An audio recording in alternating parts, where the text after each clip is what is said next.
আজকের এই ভিডিওটা একটু ইনফরমেটিভ ভিডিও। বিশেষ করে যারা পশ্চিমবঙ্গের মানুষ আছেন, ইভেন বাংলাদেশ সম্পর্কে আপনারা মনে করেন যে দাদা তোমাদের দেশে আর আমাদের কি চাহিদা আছে, বা বাংলাদেশকে আমাদের দরকার নাই, আমরা যথেষ্ট শক্তিশালী একটা ইকোনমি, আমাদের দেশ এত বড় যে এক মাথা থেকে আমরাই আমাদের কাছে বেচা বিক্রি করবো আর বাংলাদেশে প্রয়োজনে ব্যবসা বাণিজ্য করবো না। কিন্তু আপনি কি জানেন বিভিন্ন কারণে বাংলাদেশ আপনাদের হেডেক? বরাবরই আলোচনায় উঠে আসে সেভেন সিস্টার্স। আর আজকে স্বাধীনতার 53 বছর পর নতুন করে একটা টেকনিক্যাল সিস্টেমে এই সেভেন সিস্টার্সকেই আমরা বাংলাদেশ আটকে দিচ্ছে যাচ্ছি। তবে এটা আপনারা যখন সব কিছু ক্লিয়ার করবেন আমরাও ক্লিয়ার করব। ভালোবাসাটা হবে লেনদেনের ভিত্তিতে নাকি সমতার ভিত্তিতে? ডিলগুলো হবে অন্তত রাষ্ট্রীয় পর্যায়ে সমতার ভিত্তিতে। যারা ভাবছিলেন যে বাংলাদেশের সাথে আর ভারতের পেচকিটা কোথায় বা কোথাও আটকা আছে কিনা, যে সেভেন সিস্টার্সে আটকা আছে, তবে এমন না যে আমরা সেভেন সিস্টার্সে ট্রাক ভর্তি মেশিনারিজ পাঠাবো, অস্থিতিশীল পরিবেশ তৈরি করবো। এর বাহিরেও এই সেভেন সিস্টার্সের ডেভেলপমেন্ট থেকে শুরু করে সেখানকার মানুষের জীবনযাত্রা অনেক কিছুই বাংলাদেশের উপর কানেক্টেড। বর্তমান যুগটা হচ্ছে প্রযুক্তির যুগ। ফেসবুক, হোয়াটসঅ্যাপ, ইউটিউব বা এই যে media platform, social media platform, এগুলো ছাড়া আপনি কতটা অসহায়, একদিন ফেসবুক বন্ধ হলে কিন্তু আসলে বিষয়টা বোঝা যায়। সম্প্রতি বিটিআরসির ইঞ্জিনিয়ারিং অ্যান্ড অপারেশনস বিভাগের মহাপরিচালক যিনি আছেন ব্রিগেডিয়ার জেনারেল কাজী মুস্তাফিজুর রহমানের একটা চিঠি সামনে এসেছে। কি আসছে? ভারতের টেলিকম অপারেটর ভারতী এয়ারটেল, মানে এয়ারটেলের সঙ্গে মিলে আমাদের বাংলাদেশের একটা প্রতিষ্ঠান সামিট এবং হচ্ছে ফাইবার অ্যাট হোম, এই দুইটা কোম্পানি মিলে একটা চুক্তি করেছিল। কি এই চুক্তিটা হচ্ছে বাংলাদেশ থেকে আমরা যদি দেখি একটু, আসাম, ত্রিপুরা সহ ভারতের উত্তর পূর্বাঞ্চলে যে 7 রাজ্য, সেই 7 রাজ্য থেকে চেন্নাই সাবমেরিন ক্যাবল ল্যান্ডিং স্টেশনের দূরত্ব যেটা আছে সেটা হচ্ছে 5500 কিলোমিটার। আর বর্তমান নেটওয়ার্কে উত্তর পূর্ব ভারত থেকে সিঙ্গাপুরে আপনার সিগন্যাল পৌঁছাতে পাড়ি দিতে হয় 8700 কিলোমিটার দূরত্ব। এতে সময় লাগে 87 মিলি সেকেন্ড। কিন্তু বাংলাদেশের ভেতর দিয়ে ভারতের এই যদি ব্যান্ডউইথ নিতে পারে তাহলে সিঙ্গাপুর পর্যন্ত দূরত্ব কমে 3700 কিলোমিটার। ল্যাটেন্সি বা সময় কমবে প্রায় 37 মিলি সেকেন্ড। এতে 7 রাজ্যে কম খরচেই উন্নত ইন্টারনেট সেবা দিতে পারবে আপনার এই প্রতিবেশী দেশটি।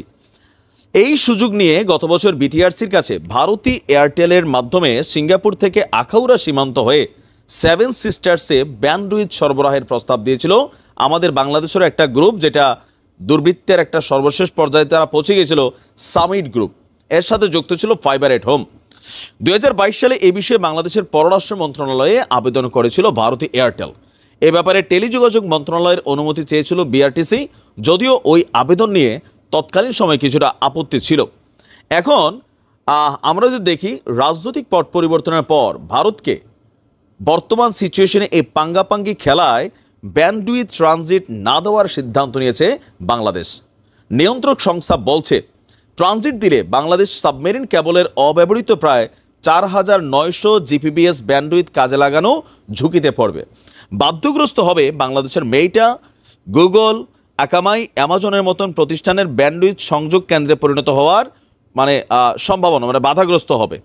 সো এটা আমাদের নিজের দেশের জন্য বেসিক্যালি ক্ষতিকর হবে। বিটিআরসি চেয়ারম্যান বলছেন যে ট্রানজিট আমাদের গাইডলাইনে নেই, তবে হ্যাঁ, যদি এখানে সিস্টেমগত কিছু পরিবর্তন আসে, কৌশলগত কিছু পরিবর্তন আসে, তো সেই ক্ষেত্রে ভারতের 7 রাজ্যে আপনার হয়তোবা আমরা কিছুটা লসের শিকার হইলেও, অথবা ধরেন ভালোবাসার জায়গা থেকে হয়তো এই কাজটা করার সুযোগ আছে, বাট যে ওয়েতে ডিলটা করেছে ওইটা না, এটাকে কারেকশন করতে হবে, মডিফাই করতে হবে, নতুন করে পুনর্বিবেচনা করতে হবে।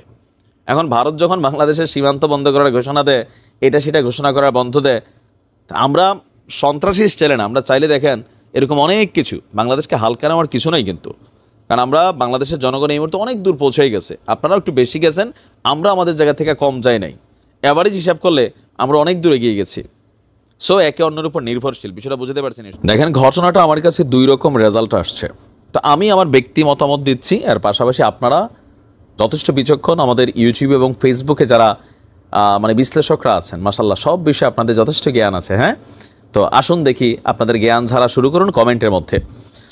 গতকালকে হঠাৎ করে একটা বিরল ঘটনা ঘটেছে। ঘটনাটা হচ্ছে খুলনায়। রেল স্টেশনের সম্ভবত কি বলে যে স্টেশনের সামনেই একটা স্ক্রিন ছিল, রানিং লেখাগুলো মুভমেন্ট হয়, আপনারা দেখছেন এটা না, যে এখানে একটা বার্তা আসছিল, ছাত্রলীগ ভয়ঙ্কর রূপে ফিরে আসবে। এর পাশাপাশি আরেকটা বার্তা ছিল, শেখ হাসিনা ফিরে আসবে। আপনি শব্দগুলো খেয়াল করেন, ছাত্রলীগ ভয়ঙ্কর রূপে ফিরে আসবে, ভয়ঙ্কর রূপে ফিরে আসবে, শেখ হাসিনা ফিরে আসবে। এই ঘটনা নিয়ে রাত্রে যে উত্তেজনা হয়েছে, আসলে বিষয়টার পিছনে কারা, একটু গভীরভাবে যদি মনোযোগ দিয়ে দেখতে মনে হয় ইয়েস এটা আওয়ামী লীগের কাজ, অথবা এটা ছাত্রলীগ যুবলীগের কাজ হতেও পারে, কিন্তু আমার কাছে কনসেপ্টটার মধ্যে একটু ডিফারেন্ট ফিল আছে। আমরা এখানে যদি গভীরভাবে দেখি, আটককৃত যে ব্যক্তি, ওনার নাম হচ্ছেন আসলাম হোসেন ওরফে অফিস সেন্টু। ডিজিটাল স্ক্রলিংয়ের বিষয়গুলো তিনি কন্ট্রোল করেন, মানে ওই স্ক্রিনে কি লেখাগুলো চলবে কি চলবে না, এই দায়িত্বটা তার হাতে। তো তিনি কি রাজনৈতিক কোনো ক্যারেক্টার? না, তিনি রাজনৈতিক কোনো ক্যারেক্টার না। এখন ঘটনা প্রেক্ষাপটে দেখা যাচ্ছে যে এই ঘটনায় জড়িত সেন্টুকে যখন আটক করেছে পুলিশ, খুলনার রেলওয়ে পুলিশের ওসি তিনি বলছেন, বিষয়টি দেখার পর রেলওয়ে কর্তৃপক্ষ সেটা বন্ধ করেছে, আর আমরা স্থানীয় জনতা, রেল স্টেশন কর্তৃপক্ষ এই সেন্টুকে আটক করে আমরা হেফাজতে নিয়েছি। এখন সেন্টুর মতন একজন ব্যক্তির বাংলাদেশের বর্তমান প্রেক্ষাপটে মাথার তার তোর যদি ছিঁড়া না যায়, এই লোকটা দেখা মনে হচ্ছে না সে মাদকাসক্ত, সে কি কাজটা করছে?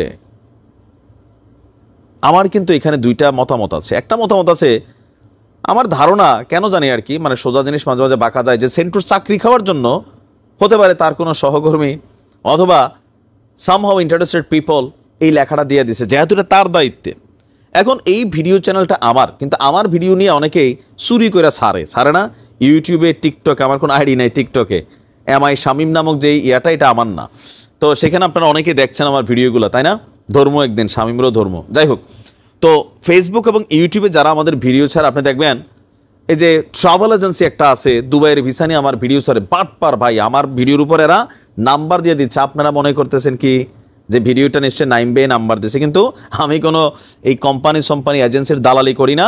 ওইসব ভুয়া ভিডিও দেখা আমার ভিডিও ঠিক আছে, কিন্তু এখানে নাম্বার দিয়ে বলতেছে নাইম ভাই এই নাম্বার দিছে। বুঝতে পারছেন যে চাইলে প্রযুক্তিকে ব্যবহার করে অনেক কিছু করা যায়। তো সেন্টুর যে নমুনা দেখছি, মনে হয়েছে যে এই লোক কোনো মাতাল বা মাদকাসক্ত ক্যারেক্টার না। ঠান্ডা মাথায় একটা পাবলিক স্ক্রিনে ছাত্রলীগ ভয়ঙ্কর রূপে ফিরে আসবে, শেখ হাসিনা ফিরে আসবে, এই কাজটাকে তিনি করছেন? বা এত বড় দুঃসাহস কি এই একটা সাধারণ ক্লার্ক, সাধারণ একজন মানুষ, কিন্তু তার এটা হয়েছে? আমার ধারণা হয় নাই। এর বাইরে ঘটনা কি ঘটতে পারে? সেন্টুর সাথে কারো শত্রুতা থাকতে পারে, যেহেতু এটা তার দায়িত্বে আছে। সো এখানে যা চলবে সবকিছু কিন্তু সেন্টুর উপর দিয়ে যাবে, এই জিনিসটা কেউ জানতো, যার কারণে এই কাজটা করছে। অথবা এমনও হইতে পারে যে সত্যিকার পক্ষেই ছাত্রলীগ এটা করছে, অথবা আওয়ামী লীগের কোনো কর্মী করছে, কিন্তু এইটা কইরা কি আসলে কোনো কিছু এখানে অর্জন করার ছিল না? এটা দেখার পর এখানে একটা রায়ট ঘটবে, এটা সবাই জানে। আর এই ঘটনায় অভিযুক্ত হয়ে যাবে সেন্টু, এটাও সবাই জানে, কারণ এই জিনিসটার কন্ট্রোলিং তার হাতে, পাসওয়ার্ডটা তার কাছে থাকে। এই লোকটা বিপদে পড়বে। কোথাও তো একটা জটলা আছে। যদি তো সেন্টু নিজেই ছাত্রলীগ কর্মী, আমি জানি না, যদি তার রাজনৈতিক ব্যাকগ্রাউন্ডে থাকে তাহলে ধরে নিব ঘটলেও ঘটতে পারে, কিন্তু এই লোকটা দেখে আমার কাছে যতটুকু কথাবার্তায় মনে হয়েছে যে সামহাউ ট্র্যাপড। এটা আমার ব্যক্তি মতামত, বাট পুলিশ তাকে গ্রেপ্তার করেছে, নিশ্চয়ই আসল সত্যটা বের হবে। কারণ আমার কাছে মনে হয় না যে আওয়ামী লীগ এটা করছে, তারপরে আবার আওয়ামী লীগ অনেক সময় কল্পনার বাহিরেও কাজ করে, ঘটনা ঘটাই দেয়, মধ্যরাতে এই ঘটনা ঘটাইতেও পারে, যে একটু জানান দিলাম, দেখাই দিলাম, টুস করে ঢুকে যেতে পারি, তো মানুষের মধ্যে একটু উৎকণ্ঠা উদ্বেগ তৈরি হলো, এটাও হইতে পারে। বাট এটার পারসেপশনটা কম আমার কাছে মনে হয়। তারপরেও আমাদের আইনশৃঙ্খলা বাহিনী কাজ করছে, নিশ্চয়ই আসল সত্য বের হয়ে আসবে।